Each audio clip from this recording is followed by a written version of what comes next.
ವೀಕ್ಷಕರೇ ನಮಸ್ಕಾರ.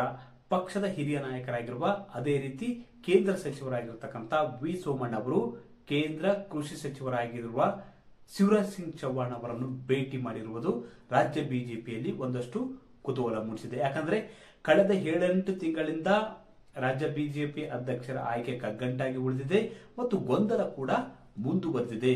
ರಾಜ್ಯ ಬಿಜೆಪಿ ಅಧ್ಯಕ್ಷರ ಘೋಷಣೆ ಇದುವರೆಗೂ ಕೂಡ ಬಿಜೆಪಿ ಹೈಕಮಾಂಡ್ ನಾಯಕರು ಮಾಡಿಲ್ಲ.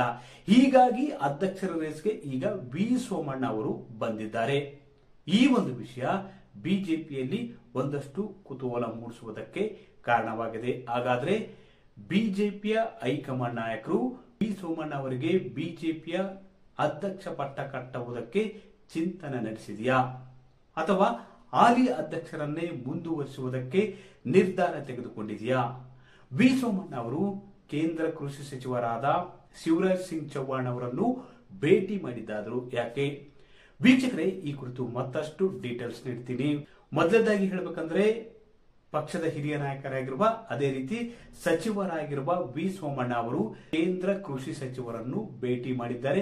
ಈ ಭೇಟಿಗೆ ಕಾರಣ ಏನಪ್ಪಾ ಅಂದ್ರೆ ತುಮಕೂರು ಜಿಲ್ಲೆಯಲ್ಲಿ ಅಧಿಕವಾಗಿ ತೆಂಗು ಬೆಳೆ ಬೆಳೆಯಲಾಗ್ತದೆ. ನುಸಿ ರೋಗ ಸಂಬಂಧ ಕೇಂದ್ರ ಕೃಷಿ ಸಚಿವರನ್ನು ಭೇಟಿ ಮಾಡಿ ಚರ್ಚೆ ಮಾಡಿದ್ದಾರೆ ಅಂತ ಹೇಳಲಾಗ್ತದೆ.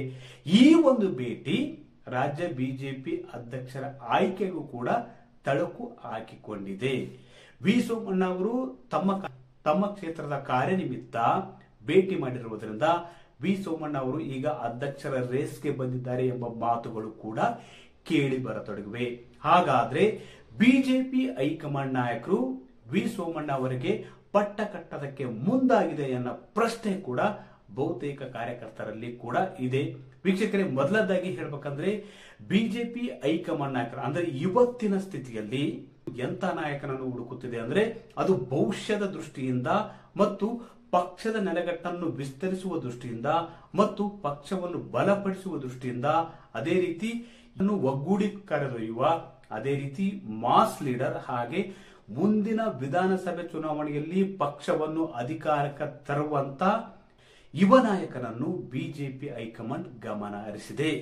ಅಂದ್ರೆ ಹೈಕಮಾಂಡ್ ಮಾನದಂಡಗಳು ಏನಪ್ಪಾ ಅಂದ್ರೆ ಮೊದಲೇದಾಗಿ ಯುವ ನಾಯಕತ್ವಕ್ಕೆ ಪಟ್ಟ ಕಟ್ಟಬೇಕು. ಭವಿಷ್ಯದ ದೃಷ್ಟಿಯಿಂದ, ಪಕ್ಷದ ಭವಿಷ್ಯದ ದೃಷ್ಟಿಯಿಂದ, ಸಂಘಟನೆ ದೃಷ್ಟಿಯಿಂದ, ಕಾರ್ಯಕರ್ತರ ದೃಷ್ಟಿಯಿಂದ ಮತ್ತು ಪಕ್ಷದ ನೆಲೆಗಟ್ಟನ್ನು ಉತ್ತರದಿಂದ ದಕ್ಷಿಣಕ್ಕೆ ಹರಡಿಸುವ ದೃಷ್ಟಿಯಿಂದ ಯುವ ನಾಯಕತ್ವಕ್ಕೆ ಪಟ್ಟ ಕಟ್ಟಿದ್ರೆ ಅದು ಪಕ್ಷ ಸಂಘಟನೆ ಬಲಗೊಳ್ಳುವುದರ ಜೊತೆಗೆ ಮುಂದಿನ ವಿಧಾನಸಭೆ ಚುನಾವಣೆಯಲ್ಲಿ ಕೂಡ ಇದು ಅಧಿಕಾರಕ್ಕೆ ಬರುವುದಕ್ಕೆ ಅನುಕೂಲವಾಗಲಿದೆ ಎಂಬ ನಿಟ್ಟಿನಲ್ಲಿ ಬಿಜೆಪಿ ಹೈಕಮಾಂಡ್ ಒಂದು ಚಿಂತನೆಯನ್ನು ನಡೆಸಿದೆ.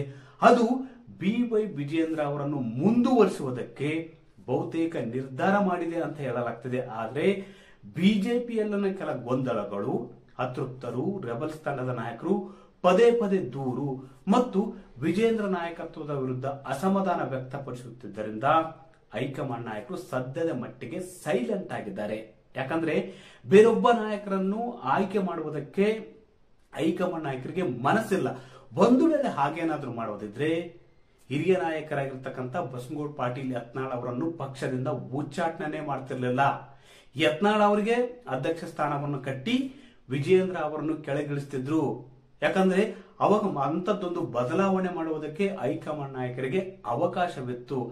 ಅಂದು ಮಾಡದೆ ಯತ್ನಾಳ್ ಅವರನ್ನು ಪಕ್ಷದಿಂದ ಉಚ್ಚಾಟಿಸಿ ಈಗ ವಿ ಸೋಮಣ್ಣ ಅವರನ್ನು ಅಧ್ಯಕ್ಷ ಸ್ಥಾನಕ್ಕೆ ತರುವುದು ಡೌಟ್ ಅಂತ ಹೇಳಲಾಗ್ತದೆ. ಯಾಕಂದ್ರೆ ಇಲ್ಲಿ ಪ್ರಮುಖವಾಗಿ 2-3 ಕಾರಣಗಳು ವಿ ಸೋಮಣ್ಣ ಅವರಿಗೆ ಪಟ್ಟ ಕಟ್ಟುವುದಕ್ಕೆ ಹೈಕಮಾಂಡ್ ನಾಯಕರು ಹಿಂಜರಿಕೆ ಇದೆ. ಯಾಕೆ ಹಿಂಜರಿಕೆ ಇದೆ ಅಂದ್ರೆ ಅದಕ್ಕೆ ಪ್ರಮುಖ ಕಾರಣ ಏನಪ್ಪಾ ಅಂದ್ರೆ ವಿ ಸೋಮಣ್ಣ ಅವರು ಪಕ್ಷದ ಹಿರಿಯ ನಾಯಕರು ಮತ್ತು ಒಳ್ಳೆ ಕೆಲಸಗಾರರು ಕೂಡ ಹೌದು. ಆದ್ರೆ ದಕ್ಷಿಣ ಕರ್ನಾಟಕದಲ್ಲಿ ಮಾತ್ರ ಪ್ರಭಾವಿ ಲಿಂಗಾಯತ ನಾಯಕರಾಗಿದ್ದಾರೆ. ವಿ ಸೋಮಣ್ಣ ಅವರನ್ನು ಉತ್ತರ ಕರ್ನಾಟಕದ ಲಿಂಗಾಯತ ಸಮುದಾಯ ಒಪ್ಪಿಕೊಳ್ಳುವುದಿಲ್ಲ ಎಂಬ ಸತ್ಯ ಕೂಡ ಹೈಕಮಾಂಡ್ ನಾಯಕರಿಗೆ ಗೊತ್ತಿದೆ. ಯಾಕಂದ್ರೆ ದಕ್ಷಿಣ ಕರ್ನಾಟಕ ಒಕ್ಕಲಿಗ ಸಮುದಾಯ ತನ್ನ ಪ್ರಾಬಲ್ಯವನ್ನು ಹೊಂದಿದೆ. ಇಲ್ಲಿ ಲಿಂಗಾಯತರು ಕಡಿಮೆ ಪ್ರಮಾಣದಲ್ಲಿದ್ದಾರೆ. ಇಲ್ಲಿ ಅಧಿಕ ಸ್ಥಾನ ಗೆಲ್ಲುವ ಒಂದು ಅವಕಾಶ ಬಿಜೆಪಿಗೆ ಇಲ್ಲ. ಹೀಗಾಗಿ ದಕ್ಷಿಣ ಕರ್ನಾಟಕದ ಲಿಂಗಾಯತ ನಾಯಕನಿಗೆ ಅಧ್ಯಕ್ಷ ಪಟ್ಟ ಕಟ್ಟುವುದಕ್ಕೆ ಒಂದಷ್ಟು ಹಿಂಜರಿಕೆ ಇದೆ ಅಂತ ಹೇಳಲಾಗ್ತಿದೆ. ಅದೇ ರೀತಿ ಸಂಘದ ಹಿನ್ನೆಲೆ ಇಲ್ಲ, ಹಾಗೂ ಮತ್ತೆ ಎಲ್ಲಾ ನಾಯಕರೊಂದಿಗೆ ಎಲ್ಲ ಪಕ್ಷದ ಜೊತೆಗೆ ಒಂದು ಉತ್ತಮ ಒಡನಾಟ ಇಟ್ಟುಕೊಂಡಿರುವುದು ಕೂಡ ಎಲ್ಲೋ ಒಂದ್ ಕಡೆ ಮೈನಸ್ ಪಾಯಿಂಟ್ ಅಂತ ಹೇಳಲಾಗ್ತದೆ. ಅದೇ ವಿಜೇಂದ್ರ ವಿಷಯದಲ್ಲಿ ಹಾಗಲ್ಲ.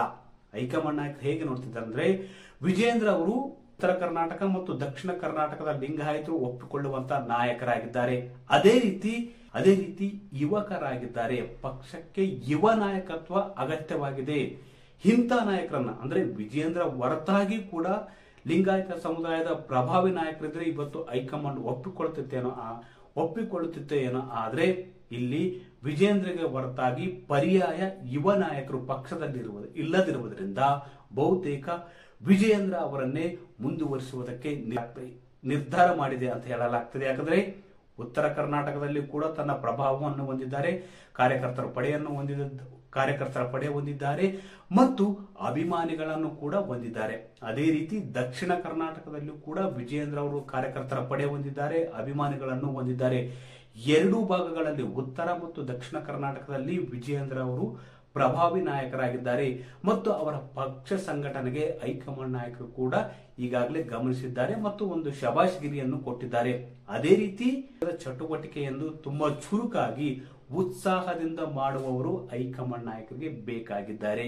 ಈ ಎಲ್ಲ ಗುಣಲಕ್ಷಣಗಳು ವಿಜೇಂದ್ರ ಅವರಲ್ಲಿ ಹೈಕಮಾಂಡ್ ನಾಯಕರು ಕಂಡಿದ್ದಾರೆ. ಹೀಗಾಗಿ ವಿಜೇಂದ್ರ ಅವರನ್ನು ಮುಂದುವರಿಸುವುದಕ್ಕೆ ತೀರ್ಮಾನಿಸಿದ್ದಾರೆ ಅಂತ ಹೇಳಲಾಗ್ತದೆ. ಯಾಕಂದ್ರೆ ಈಗಾಗಲೇ ಅಧ್ಯಕ್ಷ ಸ್ಥಾನಕ್ಕೆ ವಿ ಸೋಮಣ್ಣ ಅವರ ಹೆಸರು ಕೇಳಿ ಬರ್ತಿದೆ, ಅರವಿಂದ್ ಬೆಲ್ಲದ್ ಅವರ ಹೆಸರು ಕೂಡ ಕೇಳಿ ಬರ್ತಿದೆ, ಅದೇ ರೀತಿ ಸುನೀಲ್ ಕುಮಾರ್ ಅವರ ಹೆಸರು ಕೂಡ ಕೇಳಿ ಬರ್ತಿದೆ. ಇದೆಲ್ಲದರ ನಡುವೆ BY ವಿಜೇಂದ್ರ ಅವರನ್ನೇ ಮುಂದುವರಿಸುವುದು ಸೂಕ್ತ ಅಂತ ಬಿಜೆಪಿ ಹೈಕಮಾಂಡ್ ನಿರ್ಧರಿಸಿದಂತಿದೆ. ಹಾಗಂತ ಇದೇ ಫೈನಲ್ ಅಂತೇನೋ ಅಲ್ಲ.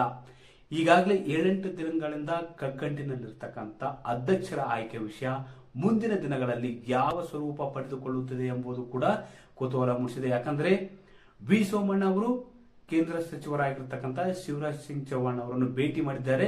ಅದು ಚುನಾವಣೆ ಉಸ್ತುವಾರಿ ಕೂಡ ಶಿವರಾಜ್ ಸಿಂಗ್ ಚೌಹಾಣ್ ಅವರೇ ಆಗಿದ್ದಾರೆ. ಒಂದು ವೇಳೆ ಎಲ್ಲ ನಾಯಕರನ್ನು ಒಟ್ಟಿಗೆ ಕರೆದುಕೊಂಡು ಹೋಗುವ ಮತ್ತು ಎಲ್ಲರನ್ನು ವಿಶ್ವಾಸಕ್ಕೆ ತೆಗೆದುಕೊಂಡು ಹೋಗುವ ನಾಯಕ ಬೇಕು ಅಂತ ಹೈಕಮಾಂಡ್ ತೀರ್ಮಾನಿಸಿದ್ರೆ ಎಲ್ಲೋ ಒಂದು ಕಡೆ ಮುಂದಿನ ದಿನಗಳಲ್ಲಿ ಬಿಜೆಪಿಯಲ್ಲಿ ಒಂದಷ್ಟು ಸಣ್ಣ ಮಟ್ಟಿಗಿನ ಬದಲಾವಣೆ ಕೂಡ ಆದರೂ ಕೂಡ ಅಚ್ಚರಿ ಪಡಬೇಕೇನಿಲ್ಲ. ಹಾಗಂತ ಲಿಂಗಾಯತ ಸಮುದಾಯದ ನಾಯಕರನ್ನು ಬಿಟ್ಟು ಬೇರೆ ಸಮುದಾಯದ ನಾಯಕರಿಗೆ ಅಧ್ಯಕ್ಷ ಸ್ಥಾನ ಪಟ್ಟ ಕಟ್ಟುವುದಕ್ಕೆ ಬಿಜೆಪಿ ಹೈಕಮಾಂಡ್ ರೆಡಿ ಇಲ್ಲ. ಆದ್ರೆ ಅದರಲ್ಲಿ ಪ್ರಮುಖವಾಗಿ ವಿಜಯೇಂದ್ರ ಅವರನ್ನೇ ಸಾಧ್ಯವಾದಷ್ಟು ಮುಂದುವರಿಸುವುದಕ್ಕೆ ಹೈಕಮಾಂಡ್ ಆಲೋಚನೆಯಲ್ಲಿದೆ. ಆದರೆ ಒಂದು ವೇಳೆ ವಿರೋಧಿಗಳಿಂದ, ಅತೃಪ್ತರಿಂದ, ರೆಬಲ್ಸ್ ತಂಡದಿಂದ ಪದೇ ಪದೇ ವಿರೋಧ ಕೇಳಿ ಬರುತ್ತಿದೆ.